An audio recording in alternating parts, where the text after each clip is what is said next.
ভারতের উত্তর পূর্বাঞ্চলীয় রাজ্য মণিপুরে নতুন করে সহিংসতা ছড়িয়ে পড়েছে। রাজ্যটির 2 মন্ত্রী ও 3 বিধায়কের বাড়িতে হামলা করার পর এবার মুখ্যমন্ত্রী এন বীরেন সিং এর বাড়িতেই হামলার চেষ্টা চালিয়েছে বিক্ষুব্ধ জনতা। পরিস্থিতি নিয়ন্ত্রণে রাজধানী ইম্ফলে অনির্দিষ্টকাল কারফিউ জারি করেছে রাজ্য সরকার। বন্ধ রাখা হয়েছে ইন্টারনেট সেবা। এদিকে রাজ্য সরকারকে 24 ঘন্টার আলটিমেটাম দিয়েছে মেইতি সম্প্রদায়। আবারও উত্তাল ভারতের উত্তর পূর্বাঞ্চলীয় রাজ্য মণিপুর। শনিবার দুপুরে রাজ্যটির কয়েক মন্ত্রী ও বিধায়কের বাড়িতে আগুন ও ভাঙচুর চালায় বিক্ষুব্ধ জনতা। মুহূর্তে রাজ্য জুড়ে রণক্ষেত্র তৈরি হয়।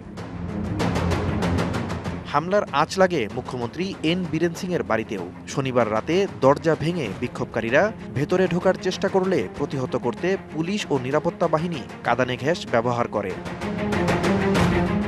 এবার ঘটনার সূত্রপাত জিরিবামের ত্রাণ শিবির থেকে অপহৃত 3 নারী ও 3 শিশুর মরদেহ উদ্ধারের পর। 2 দিনে 6 জনের মরদেহ উদ্ধারের পরই ক্ষোভে ফেটে পড়েন রাজ্যটির হিন্দু ধর্মাবলম্বী মেইতেই জনগোষ্ঠী।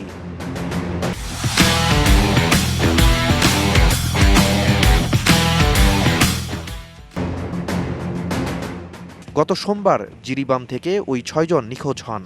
মেইতেইদের অভিযোগ, কুকি সম্প্রদায়ের সশস্ত্র জঙ্গিরা ওই 6 জনকে অপহরণ করেছিল। এদিকে পরিস্থিতি নিয়ন্ত্রণে রাজধানী ইম্ফলের 7 জেলায় অনির্দিষ্টকালের কারফিউ জারি করা হয়েছে। এছাড়া বিষ্ণুপুর, থৌবাল, কাংকোপোকপি, চূড়াচন্দ্রপুর সহ রাজ্যটির 7 জেলায় বন্ধ করে দেওয়া হয়েছে ইন্টারনেটও। 2023 সালের মে মাসে কুকি ও মেইতেই উপজাতির মধ্যে সাম্প্রদায়িক দাঙ্গা শুরু হয়। শেষ কয়েক মাস পরিস্থিতি কিছুটা স্বাভাবিক থাকলেও রাজ্যটি আবারও উত্তপ্ত হয়ে উঠেছে। Nazmus Sakib Sami, DVC news desk.